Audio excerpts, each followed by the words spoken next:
I've never really been able to give an answer when people ask what my favorite of something is. I can definitely give like top choices, like these three games are my favorite of all time, but if I had to pick one as the greatest, I don't know if I could. Anime is slightly different in that regard, as I do have one anime I would consider my favorite above all others, and in case you're illiterate, or you were just too excited to see my video and clicked on it without reading the title, my favorite anime of all time is Love, Chunibyo, and Other Delusions. Chunibyo, as I'm just going to call it from here on, is about a boy named Yuta Togashi who in middle school had a bad case of Chunibyo, which in layman's terms, my little layman, is basically the Nick at Night version of Delusions of Grandeur. Normally when kids grow up, they outgrow their Chunibyo tendencies and start acting like functional, useful members of society.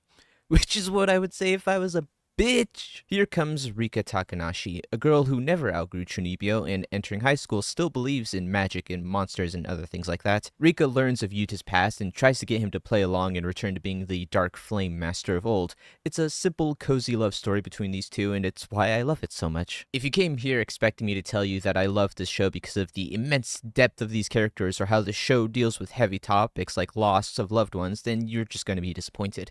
Chunibyo, to put it simply, is a comfort show for me. As I stated, I have a hard time picking something as my favorite, and the reason I put Chunibyo as my all-time favorite anime is because it's the one I keep coming back to when I need something familiar or comforting to relax to. It's like comfort food.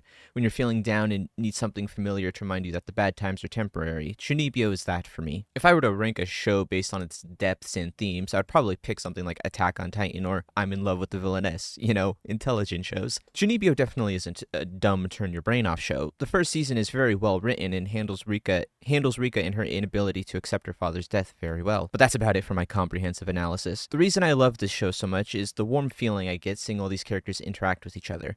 The small, quiet moments like Rika eating with Yuta's family or our characters putting together a school club are nice and cozy to watch and give me a sense of ease. I've recently been re-going through The Devil is a Part-Timer again, as well as reading the light novels, and my favorite part of this series is when all these characters who should be sworn enemies all just gather around one table eating and talking with each other about nothing in particular. I'm a sucker for low-stakes slice-of-life anime, and Chunibyo scratches that itch way better than any other anime for me. It's funny though, because despite being a cozy slice of life, it also has easily some of the best fight choreography I've ever seen. I think the general consensus is that the first season is better than the second in almost every way, and I would agree. The first season has a driving force for our characters and gets a satisfying conclusion.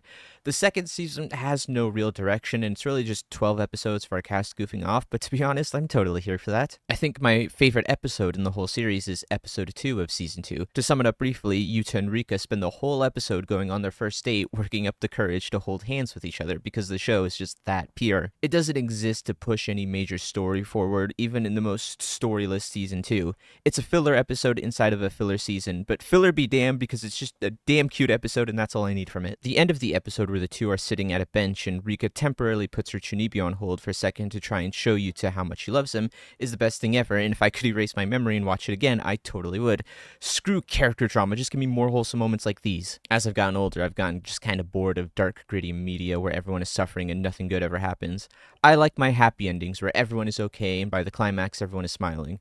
I think that's one of the reasons I like trashy isekai so much. The writers are terrified of anything bad happening to these characters since the viewer is supposed to project themselves onto the protagonist in an attempt to escape their harsh reality. Though for me it's just nice seeing characters achieve their goals and reach a happy conclusion. It gives me hope for myself that I can get my own happy ending one day. One other topic about Chunibyo I wanted to bring up. It's a random one, but I'm passionate about it. I can certainly understand why people avoid watching dubs of anime. It can be very, very cringe, and I think the reason is that listening to English speakers try to copy the tones and mannerisms of the Japanese voices just doesn't work. With that said, I think the dub of Chunibyo is pretty swank, and it's absolutely hard carried by Rika's English VA, Margaret McDonald. Handiwork of none other than the magicians of the Boundary Line Bureau. They've launched another scheme to thwart our progress, but not this time. Prepare to die! Let me see. Right now you're thinking, whoa, I'm going super fast. I'm gonna break the sound barrier. I'm a virtual whirlwind of unstoppable lightning speed. Woo! Isn't that right, Yuta? When an anime features a lolly character, there usually comes a certain expectation with their voice.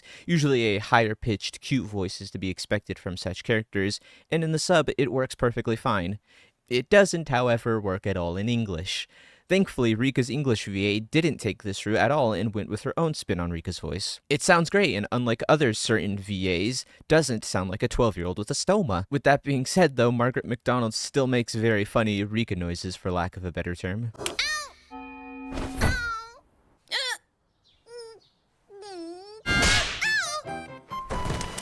I recommend the dub if you're interested. In terms of the dub quality we usually get, this one is definitely higher up. This is all really just a long-winded way of saying I think Monica Rial is a terrible voice actor, and the reason she keeps getting jobs eludes me. Also, I hope she gets in a train and the train catches fire. There you go. That's why I consider Love Chunibyo and Other Delusions my favorite anime. The term media literacy is a term that I hate. When I watch or play something, my reaction is usually, I like this, or I didn't like this. Nitpicking every minute detail and getting into the intricacies of media isn't something I'm usually interested in unless I'm incredibly pissed at said media. Like, subscribe. Goodbye.